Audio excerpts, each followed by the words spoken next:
저는 오늘 이 메시지가 수료를 하는 이 수료생들뿐만 아니라 우리 모두에게 큰 도전이 됐으면 좋겠습니다. 성탄을 찾아 떠나는 여정이라는 설교의 제목으로 함께 은혜를 나누고자 하는데요. 제가 오늘부터 대강절 설교를 할 때 오늘처럼 설교한 적은 한 번도 없는 것 같습니다. 설교를 할 때 말씀이 인용되지 않은 설교를 한 번도 해본 적이 없는데요. 오늘이 그런 날입니다. 설교라는 저에게도 어색함이 있는데 그만큼 쉽게 설교를 준비했냐? 아닙니다. 많이 연구를 하고 고민을 하고 답을 찾아내고 그거 안에서 우리 성도님들과 나눌 것들을 함께 나눴으면 좋겠다라는 심정으로 성탄을 찾아 떠나는 여정의 이 시작을 함께 은혜를 나누고자 합니다. 대강절의 첫 시작, 우린 성탄의 의미를 찾아 나서야 됩니다. 성탄이 무엇인지, 어떤 의미인지 우리는 이것을 곰곰이 먼저 생각하기 전에 성탄에 대한 의문점을 먼저 풀고 이 성탄의 의미를 찾아 나섰으면 좋겠어요.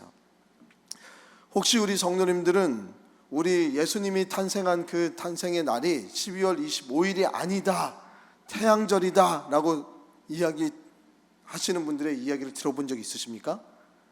제가 어제 설교가 좀 일찍 끝나서 우리 아이와 광교중앙역에서 이제 전철을 타고 가고 싶어하는 곳이 있어서 잠깐 갔다 왔어요, 저녁에. 그런데 그 역에서 이런 전도지를 받았습니다. 제 설교를 딱 하는데 마침 나타난 거예요. 이 곳에서는 하나님이 기뻐하시는 절기는 6월절이지 성탄절이 아니라는 거예요. 성탄절은 태양절을 섬기는 그런 날이다라고 얘기하면서 이것은 하나님을 어머니라고 이야기하는 안상홍파에서 지금 전도를 적극적으로 하고 있습니다. 왜냐하면 12월 달부터 이 12월 25일은 잘못된 것이라는 것을 적극적으로 알리고 있어요. 우리가 이야기하는 이단이 맞습니다. 그럼 우리는 그러면 12월 25일 날이 태양절이 맞습니까? 안 맞습니까? 의문점이 생기잖아요. 태양절이 맞습니다. 그런데 왜 우리가 이 태양절을 성탄절로 지키는가? 이 성탄절을 지킬 때는 그 4세기 때부터 이 성탄절을 12월 25일 태양절을 우리의 성탄절로 삼았던 거예요. 제가 사도행전의 마지막 부분에서 설교를 했을 때 로마에는 5명의 현명한 황제가 있었다고, 오현제가 있었다고 설교를 한 적이 있습니다. 그 중에 마지막 왕 마르쿠스 아리렐리우스가 통치하던 그때 이 아우렐리우스는 기독교를 굉장히 핍박했던 왕입니다. 제일 철학적이고 제일 이성적이고 총명한 왕이라고 불렸지만 우리 기독교 역사상은 굉장히 큰 고통이 있었어요. 이 아우렐리우스 황제가 많은 자신들의 영토들, 식민지를 하나의 로마, 힘있는 로마로 만들기 위해서 이제 하나의 아이디어를 냈습니다. 12월 우리 태양절을 지키자. 이 태양의 신은 솔 인빅투스라고, 이 태양신이 태어난 날이 12월 25일이라는 거예요. 그래서 12월 25일을 태양절로 지키면서 식민지에 있는 많은 그 여러 나라들의 힘을 하나로 모으려고 작정을 했습니다. 그러다 보니까 이때의 기념일은 굉장히 음란하고 굉장히 거룩하지 못한 그런 파티였습니다. 제가 4세기 때부터 우리 기독교인들이 이 태양의 신 날에 예수 그리스도의 탄생일을 지켜왔다고 말씀드렸잖아요. 그때는 어떤 때냐면 이미 로마의 복음이 들어가서 폭발적으로 로마가 기독교인 수가 많아질 때였단 말이에요.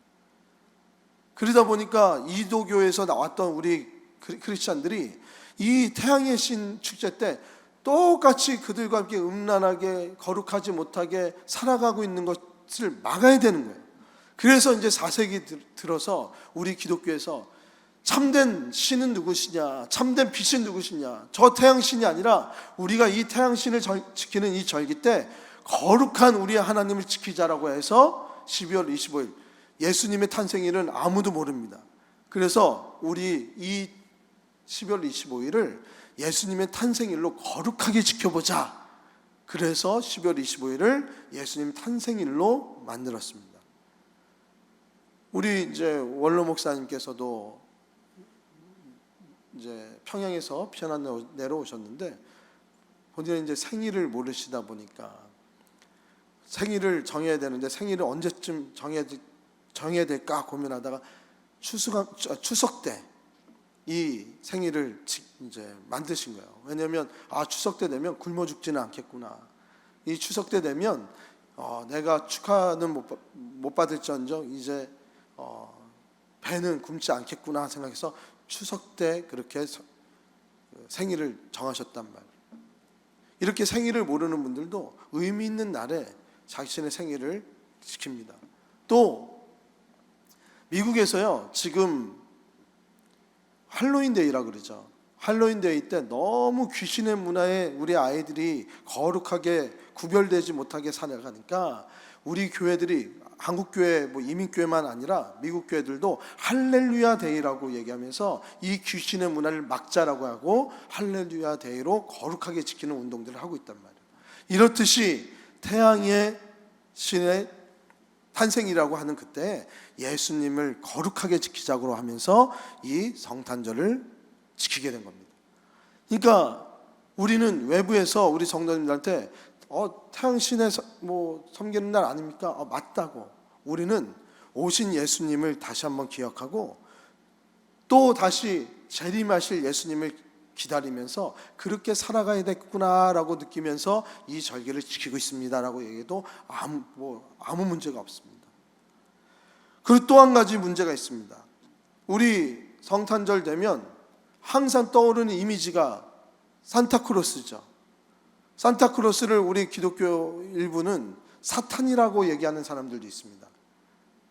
산타크로스가 사탄의 이미지로 이렇게 돌아와서 우리가 진정한 성탄의 의미를 지키지 못하도록 빼앗긴다, 그렇게 얘기한단 말이에요. 그런데 이 산타크로스는요, 터키에 있는 세인트 니콜라스라고 사람이 있는데 너무 선행을 많이 하다 보니까 이 사람의 이름이 이제 산타크로스가 된 거예요. 어떻게 됐냐면 이 성 니콜라스는요 굉장히 부유했습니다. 아버지가 부유했고 본인도 또 부유했어요. 자신이 가지고 있는 것을 가지고 하나님의 마음을 품고 예수 그리스도의 사랑을 실천해야 되겠다 생각해서 어린 아이를 좋아했고요, 어려운 사람들을 돕기를 기뻐했습니다. 그래서 늘 이 니콜라스 주교에 대해서 많은 사람들은 존경을 하고 늘 사랑을 베푸는 그러한 주교로 알고 있었단 말이에요. 그런데 한 가정에서 세 딸을 갖고 있는 아버지가 고민을 했다는 겁니다. 어떤 고민이냐면 터키에서 딸을 시집 보내려면 이제 지참금이 있어야 되는데 지참금이 없는 거예요. 이미 세 딸은 다 결혼할 사람들이 정해졌고 사랑하여서 결혼하려고 하는데 지참금이 없어서 계속 결혼을 못 시키고 있는 거예요. 그 소식이 니콜라스 주교에게 들려왔습니다. 그래서 첫 번째 딸의 지참금을 아무도 모르게 남들이 다 자고 있을 때 그 집에 몰래 가가지고 열려있는 창문 통해서 그 지참금을 던져주고 왔다는 거예요. 아침에 일어나니까 누가 돌을 주고 떠나간 거예요. 이거 누가 줬냐고. 하나님이 주신 것 같다고. 오른손이 한 일을 왼손이 모르게 하라는 그 생각 가지고 이 니콜라스 주교는 자신이 한 것을 철저하게 비밀로 붙입니다. 이제 둘째 셋째가 남았잖아요. 그래서 이제 둘째 셋째도 이제 도와줘야 되겠다 생각하고 갔는데 창문이 다 잠긴 겁니다. 그래서 어디에다가 이 돈을 줬을까요? 예? 굴뚝에다 던져준 겁니다. 그래서 산타크로스는 굴뚝 타고 온다는 얘기가 거기서 나온 거예요. 굴뚝에다 돈을 던져줬습니다. 그래서 결혼을 둘째 셋째까지 다 잘 지켰어요.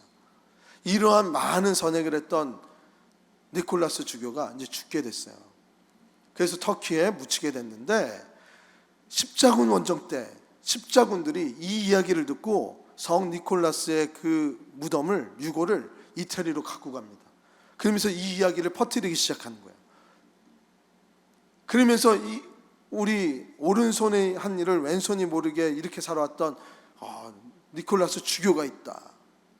그러면서 이 스토리가 많이 퍼져나가면서 많은 사람들에게 알려졌습니다. 그래서 이제 오른손이 한 일을 왼손이 모르게끔 우리도 살아야 된다. 그러면서 선한 일들을 많이 했는데 이거 누가 줬지? 성 니콜라스가 줬잖아.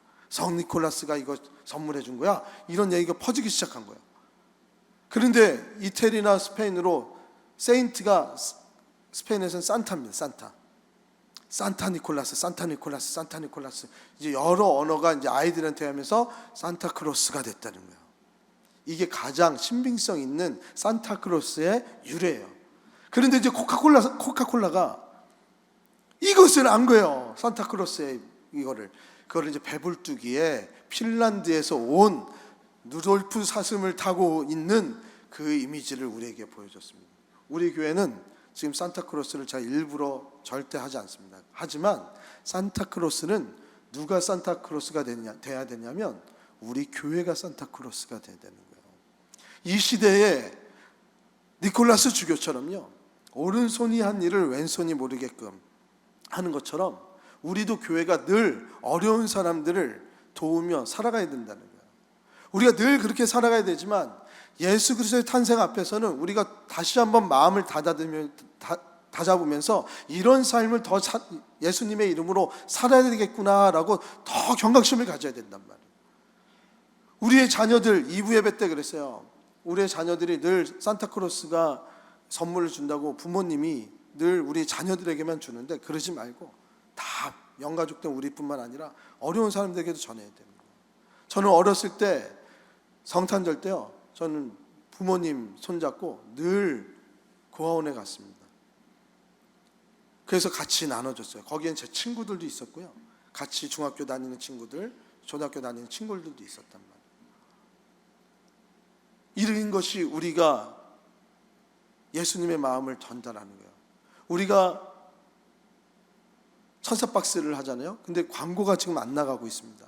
그러면서 이제 우리 성도님들한테 전도회별로 하자 그랬더니 어떻게 해야 될지 많이 고민하신다는 거예요. 그래서 제가 고민을 해서 지금 한 마음을 모으고 있습니다. 좋은 결과가 나올 것 같습니다. 이렇듯이 우리는 늘 선행을 베풀어야 된단 말이에요. 그러니까 산타크로스는 누가 돼야 된다고요? 우리 교회, 우리 성도님들이 다 세인트 니콜라스처럼 정말 예수 그리스도의 사랑을 오른손이라는 일을 왼손이 모르게끔 살아가는 우리 성도님 되시길 주님의 이름으로 축복합니다. 그것도 아무 문제가 없는 거예요. 그러면 이제 우리가 어떻게 보면 이런 성탄의 문화를 왜 외부 사람들도 이렇게 관심이 많을까? 성탄절 같은 이런 큰 행사를 우리 기독교 행사뿐만 아니라 많은 타종교의 사람들도 이 성탄절에, 예수님을 믿지 않은 사람들도 다 이 성탄절의 기쁨을 같이 나누지 않습니까? 성탄절만큼은 조금 더 마음을 다다듬고 조금 더 착하게 살아가야 되겠다라고 마음을 모은단 말이에요. 그러면서 자기네들의 그 축제를 할 때도 크리스트마스, 예수님 크리스트, 메스는 마스에서 온 건데 이것은 예배입니다. 예수님을 예배하라. 그게 크리스트마스예요. 예수님을 예배한다는 그 문구도 다 자기네 집에 걸어놓으면서 예수 믿지 않은 사람들이 왜 이렇게 열광을 합니까? 왜 이렇게 산타크로스든 아니면은 태양의 신이라 그러는 왜 이렇게 관심이 많습니까? 그거는 오늘 본문에서 그 답을 찾을 수가 있어요. 오늘 본문에 보면은 한 인물이 나타납니다. 누구죠? 동방박사. 동방박사가 예수님을 찾아 예수님 앞에 예물을 드리려고 예수님을 찾아 나섭니다. 이 동방박사는 우리가 모두 다 알다시피 별을 연구하는 사람들이었어요. 이 동방박사의 유골이 있다라고 하는 곳이 있습니다. 독일에 가면 퀼른 대성당이라고. 이 퀼른 대성당 안에 황금으로 둘러싸여 있는 유골함이 있어요. 거기에 동방박사 세 사람의 유골이 들어있다는 거예요. 근데 아무도 그게 동방박사인지 아닌지는 아무도 모릅니다. 근데 추정을 하는 거야. 그래서 독일에 유학을 가는 이렇게 여행을 가시는 분들은 이 퀼른 성당을 들러보셨을 수도 있습니다. 이 유골함이 진짜 동방박사인지 아닌지 아무도 모르고요. 크게 중요하지도 않습니다. 우리가 알 수 있는 것은 동방박사는 별을 연구하고 있는 사람들이었어요. 별을 연구해서 세상의 이치를 좀 먼저 깨닫고 어떤 일들이 일어날지 별을 바라보면서 올해 농사가 잘 될지 안 될지 그것을 예측했던 점성술가라 그랬단 말이에요. 그래서 어떤 사람들은요, 이 동방박사를 영지주의자의 영향을 받았던 영지주의자들일 것이다 얘기하는 사람도 있고요. 이 동방박사를 들어서 제일 신빙성 있는 얘기는 조로아스터교의 사제라는 이야기들도 있습니다. 조로아스터교는 지금도 존재해요. 굉장히 오래된 종교입니다. 조로아스터교의 사제가 되어서 별을 바라보면서 예측을 했던 사제들이라는 거예요. 어쨌든 그 사람이 영지주의자든 조로아스터교의 사제든 우리가 알 수 있는 것은 무엇입니까? 이 동방박사는 이방인이었다는 거예요. 이교도였다는 거예요. 예수님을 알지 못했던 사람이에요. 그런데 이 동방박사가 한 별을 보고 이 땅에 왕이 왔음을 직감했단 말이에요. 이 땅을 바꿀 한 인물이 나타났다는 것을 알기 시작했습니다. 이것은 뭐냐면요, 예수님의 모든 탄생의 시작이 예수님을 믿지 않은 많은 사람들에게도 굉장히 흥분된 일이고요, 많이 알 수 있는 이 좋은 세상, 우리 믿는 사람들만의 예수님으로 오신 것이 아니고요, 믿지 않은 이 세상의 모든 사람들에게 위대한 일이었고 기쁜 일이었고, 이 땅의 모든 믿지 않는 사람들까지도 왕으로 예수님이 이 땅에 오셨음을 의미하고 있단 말이에요. 그 별을 본 이 동방박사는요, 자신들의 짐을 추스려서 아주 먼 여정을 떠나려고 작정을 합니다. 얼마나 위대한 인물이냐면 자신들의 자리를 박차고 이 아기에서 이 왕으로 태어나신 이분을 영접하기 위해서 무모한 여정을 작정하고 떠난 사람들이에요. 그 떠났을 때 무엇을 했습니까? 자신들이 가지고 있었던 가장 귀한 것 3가지를 준비하면서 위대한 여정을 떠났죠. 무엇을 준비했습니까? 황금과 유향과 모략, 이것을 준비해서 내가 이 위대한 이 땅의 왕으로 오신 유대의 왕으로 오신 이분을 영접하리라 하면서 자신들이 준비했단 말이에요.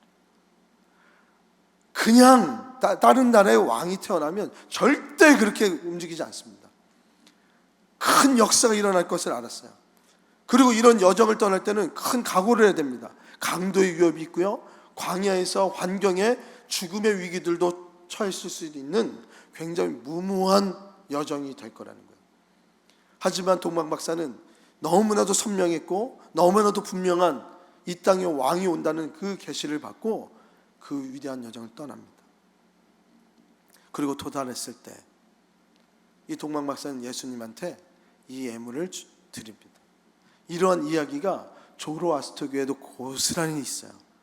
그 자료에도 동방박사 사자들이 예수를 영접하여서 황금과 유향과 모략을 바쳤을 때 아기 예수가 검정색 돌을 동방박사들에게 선물로 줬다는 거예요.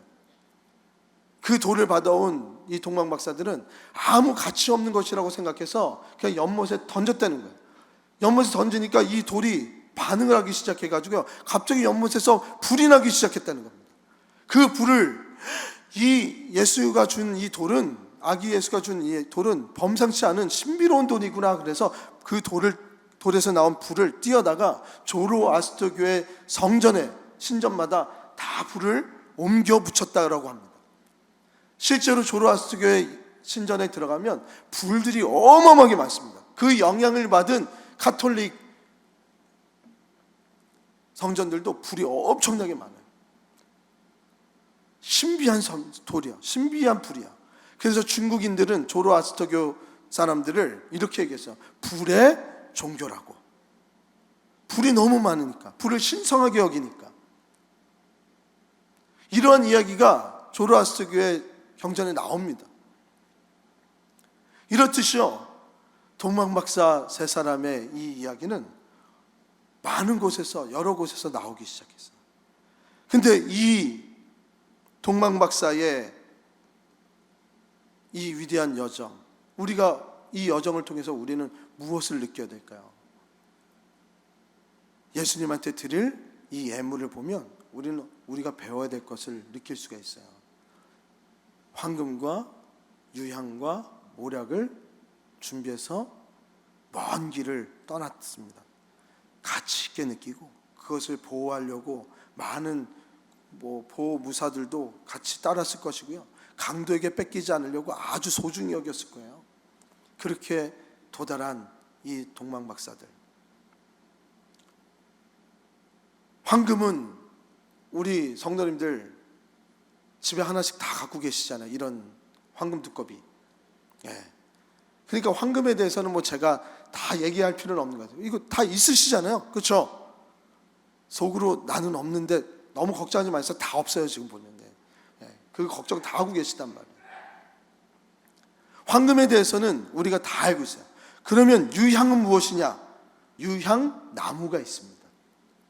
이 유향나무에서 고로쇠 물을 빼는 것처럼요, 이 물을 뺍니다. 그래서 동그란 돌처럼 굳게 만들어요.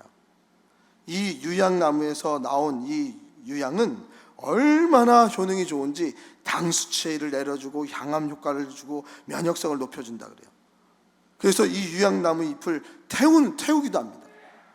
그래서 왜 우리 가톨릭에서 그 향로 있잖아요. 예배할 때 향을 이렇게 피잖아요. 이 유향 나뭇잎을 태우는 거예요. 그럼 모략은 뭘까요? 모략도 나무입니다. 모략에서 추출한 것이 바로 이 모략이요. 제가 이 모략을 구하기 위해서 얼마나 고생했는지 몰라요. 오늘 설교를 하기 위해서 제가 한 달 전부터 이 설교를 준비했으니까 이 모략을 굉장히 어렵게 쿠팡에서 샀습니다. 쿠팡에서 팔더라고요, 이거를. 근데 오는 게 좀 오래 걸렸어요. 15일 정도 걸렸습니다. 이 유향을 제가 냄새가 얼마나 진하냐면요, 이 모략이 뜯지도 않았는데요, 굉장히 이 향이 저를 이제 뚫고 나옵니다. 유향의 냄새를 원하시는 분들은 저 나갈 때 저랑 악수를 같이 하시면 되는 거예요. 그러니까 냄새 좀 맡게 해주세요. 이렇게 하시면은 제가 이제 다 냄새, 이제 제가 또 떨어뜨렸으니까 2부 1부 다 냄새 맡고 가셨어요. 그러니까 나만 냄새 맡고 간다 생각하지 마시고 다 냄새를 맡고 저랑 인사하고 가시기 바랍니다. 이렇게 황금과, 누구나 하나씩 갖고 있는 그 황금과 유향과 모략을 하나님 앞에, 예수님 앞에 내놨단 말이에요. 그러면 황금과 유향과 모략은 무엇을 의미할까요? 성경적인 의미를 너무나도 잘 반영한 것이 찬송가 116장 동방박사 세 사람이라는 찬송가입니다. 이 동방박사 세 사람이라는 찬송을 우리 이따가 결단 찬양으로 부를 텐데요, 여기서 황금의 의미가 무엇인지 2절에 나옵니다. 2절에 그 가사를 다 같이 한번 읽어보겠습니다. 시작. 베들레헴 누구께요? 임금께, 왕께. 황금은 왕을 의미합니다. 황금을 드렸다는 것은 예수 그리스도가 왕이라는 것을 동방의 박사들은 알고 있었던 거예요. 이교도였던 이 동방의 박사들은 예수님, 당신이 이 땅의 참된 왕이십니다 라고 고백했던 것을 의미합니다. 이 성탄을 준비하는 우리들에게도 굉장히 큰 의미가 있는데요, 이제 당신이 왕입니다. 동방의 박사들이 이 황금을 드리면서 왕이신 예수님 앞에 우리가 경배드리며 그 말씀에 제가 순종하겠습니다 라고 고백을 하는데, 우리도 이 성탄을 준비하며 예수님을 귀하게 여기며 위대한 성탄의 여정을 떠나야 되는 우리들인데, 예수님의 오심을 기다리기 위해서 간절히 기다리며 우리의 삶을 살아가는 자들 아닙니까? 그럼 우리가 드릴 것은 무엇입니까? 황금 맞아요. 근데 우리의 황금은 가장 귀한 것이 하나님 앞에 왕으로 오신 하나님의 말씀에 내가 순종하며 나의 삶을 주님 앞에 값지게, 나의 가장 값진 것을 주님 앞에 드리며 오늘을 살겠습니다, 순종하며 살겠습니다 라고 고백한 거란 말이에요. 그래서 제가 어느 목사님의 이야기를 이야기한 거 아닙니까? 우리 보여주시죠. 다 같이 읽겠습니다. 시작. 황금을 드린다는 것은 예수님의 말씀을 복종하며 그대로 말씀대로 살겠습니다 라는 고백이라는 거예요. 믿으십니까? 우리는 늘 하나님 앞에, 예수님 앞에 우리의 황금을 드려야 되는 자들이에요. 그렇다면 유향은 무엇을 의미할까요? 3절의 가사입니다. 다 같이 읽겠습니다. 시작. 거룩하신 구주께 나는 유향 드리네. 거룩하신 주님, 거룩함을 의미합니다. 아기 예수님을 거룩한 이로 여긴 거예요. 신성한 존재로 여긴 거예요. 그러니까 하나님의 아들로, 신으로 이 땅에 오신 것을 동방박사들은 알았다는 거예요. 유향을 주님 앞에 내어드릴 때, 예수님, 아기 예수님께 드릴 때 그들은 무엇입니까? 당신은 이 땅에 가장 신성한 하나님의 아들이십니다 라는 고백이 됐단 말이에요. 그러면 모략은 무엇입니까? 4절입니다. 다 같이 읽겠습니다. 시작. 주의 죽을 몸 위에 우리를 위해서 구원하실 구원자에게 모략을 드리는 거예요. 모략은 당시의 사람들이 굉장히 냄새가 많았습니다. 빨래를 많이 할 수도 없었고요, 몸을 깨끗하게 씻지도 못했습니다. 용변을 보아도요, 용변을 마치고 정리할 때 모래로 모든 몸을 다 정리를 했었다 그래요. 그러니까 몸에는 늘 청결하지 못하고 위생이라는 것은 있을 수 없고 냄새가 배어 있었단 말이에요. 그러니까 이 유향을 모략을 가지고요, 부자들은, 왕들은 아주 좋은, 지금 제가 산 이 쿠팡으로 산 이 유향같이 냄새가 굉장히 진하거든요. 이런 것들을 쓰고 가난한 사람들은 질이 떨어지고 불순물이 많은 이 모략을 써서 자신의 몸을 냄새나지 않게 보호했단 말이에요. 그 자신을 보호하는 게 무엇입니까? 구원하시네요. 예수님이 우리를 구원하실 왕이라는 것을 동방박사는 고백했던 거예요. 그래서 모략은 우리 다 같이 한번 읽어보겠습니다. 시작. 구세주로 우리를 구원해 주신 분으로 여긴다는 고백인 것입니다. 아멘이십니까? 동방박사가 황금과 유향과 모략을 아기 예수님께 드렸다는 것은 자신들의 신앙의 고백이었다는 거예요. 이 땅에 많은 이교도들도 예수님이 이 땅에 오신 것을 알고 기뻐합니다. 이 땅에 오신 왕이, 예수가 이 땅의 왕이라는 것도 알고 있고요, 소망이라는 것도 알고 있고요, 기쁨이라는 것도 알고 있어요. 본능적으로 알고 있기 때문에 나는 예수님을 몰라도 크리스마스는 즐기는 거 아닙니까? 동방의 박사 세 사람이 자신들의 고향에 가서 진짜 예수님을 끝까지 섬겨서 구원을 받았을까요? 제가 여러분들에게 물어보니까 받았을 것이라고 이야기하는 분들이 참 많아요. 저도 그랬으면 좋겠어요. 그런데 성경 어디에도 나와 있지 않습니다. 동방박사 세 사람이 만약에 조로아스터 교회 이야기처럼 정말 자신들이 갔다 와서 자신의 종교에 맞게끔 예수님을 이용했다면 그건 구원받지 못했겠죠. 근데 많은 사람들이 그렇게 되는 거 아닙니까? 예수님의 제자들조차도 예수님을 따르면서요, 열심당원의 제자들이 있었단 말이에요. 예수님을 통하여서 자신들의 나라, 우리 이스라엘이 언제쯤 해방되겠습니까? 그것은 너희 알 바가 아니라. 많은 사람들이 생각하는 것이 예수님을 믿으면서 자신들이 생각하는 그런 사상이나 신념이나 자신들이 생각하는 의지에 덧붙여서 예수님을 자꾸 왜곡시킨단 말이에요. 지금 유럽에 가면요, 예수님이 신화적인 인물이 되어버렸습니다. 특히 스페인에 가면요, 제가 거기 걸을 때마다 늘 성전에 가서 기도했다 그랬잖아요. 그럼 거기에 그림들이 있어요. 예수님이 물을 걸을 때 한 사람이 도와줬대요. 거인이 도와줬대요. 거인이 도와줬는데 아기 예수님을 얹혀매고 이렇게 거인이 강가를 건넜다는 거예요. 그 거인이 어떤 신이 된지 아십니까? 여행의 신이 됐어요. 거기서 기도를 해요. 여행을 끝까지 마치게 잘 해달라고. 말이 됩니까 이게? 그런 이야기들이 자꾸 우리들에게서 만들어지는 거예요. 조로아스터교도 똑같이 자신들의 그러한 사상을, 종교적인 것들을 더 강화시키기 위해서 이것을 이용한 거 아닙니까? 우리들도 예수님 앞에 한 번은 황금을 드리고 유향을 드리고 모략을 드릴 수 있지만 우리의 삶에서 다시 오실 예수님에 대해서도 끝까지 오늘을 지키면서 우리의 삶의 황금이 무엇인지, 우리 삶의 유향이 무엇인지, 우리 삶의 모략이 무엇인지를 늘 고민하면서 오늘 우리의 직장에서, 가정에서, 우리의 일터에서, 사업장에서, 우리의 공동체 안에서 예수님의 사랑을 드러내는데 얼마나 많은 고민을 하냐는 거예요. 우리의 기다림은요, 능동적인 기다림입니다. 수동적인 기다림이 아니에요. 다시 오실 예수 그리스도를 간절히 기다리는 그 간절함은 돌아온 탕자의 아버지의 마음을 우리를 통해서 너무 잘 알 수 있습니다.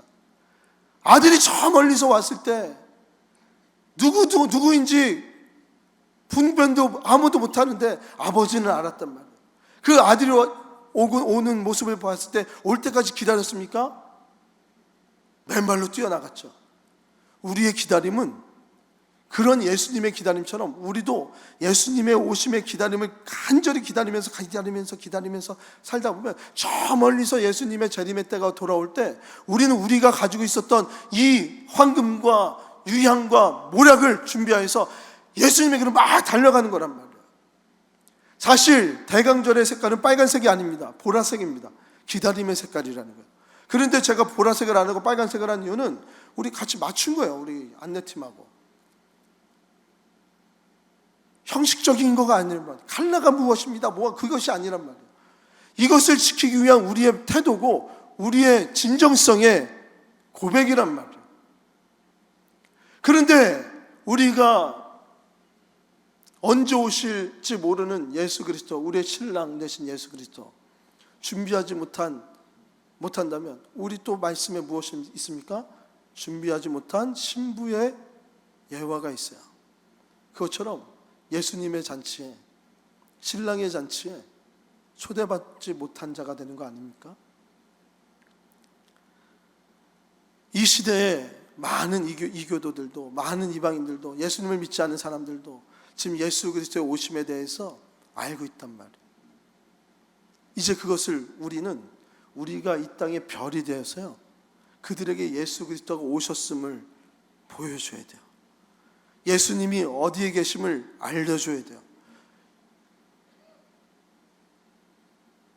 그곳으로 이끌어서 예수님 앞에 나와서 우리가 드렸던 황금과 유향과 모략을 그들도 똑같이 준비하여 그 앞에 나와서 가장 귀한 것으로 주님 앞에 예배드리도록 우리는 힘써야 된단 말이에요.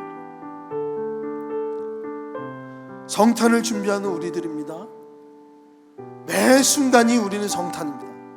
매 순간이, 매 시간이 예수님이 우리에게 찾아오신 그때란 말이에요. 하지만 1년에 한 번 12월 25일에 거룩성을 더 공고하게 하여서 다시 오실 예수님을 생각하며 오늘 우리는 우리의 황금을, 우리의 유향을, 우리의 모략을 최선을 다해서 준비할 때 하나님께서는 우리를 작은 예수로 이 세상을 비칠 소금과 빛으로, 그래서 어디로 가야 될지를 알게 하시는 참된 방향성이 되게끔 우리 성도님들을 사용하실 줄 믿습니다. 이제 우리 교회가 우리 성도님들과 함께 애써야 될 것은 이제 우리는 별이 되어야 됩니다. 이 땅의 별이 되어서 예수님이 어디에 계심을 분명히 알려주는 알림의 역할을 반드시 해야 됩니다. 우리 모든 성도님들이 이번 성탄절을 기념하여서 정말 작은 별이 되어서 세상을 밝히고 예수 그리스도의 향기를, 그리고 예수님의 탄생을 늘 알리는, 그렇게 쓰임받는 귀한 성님 되시길 주님의 이름으로 축복합니다. 한 번밖에 없는 우리 인생이에요. 이러한 인생을 위해서 우리가 제자 훈련도 하는 것이고 사역 훈련도 하는 것이고요, 와이 미션도 하는 것입니다. 세상에 전파하는 가장 값진 것들을 준비하여 예수님을 기다리는 우리 성님 되시기를 주님의 이름으로 축복합니다. 아멘.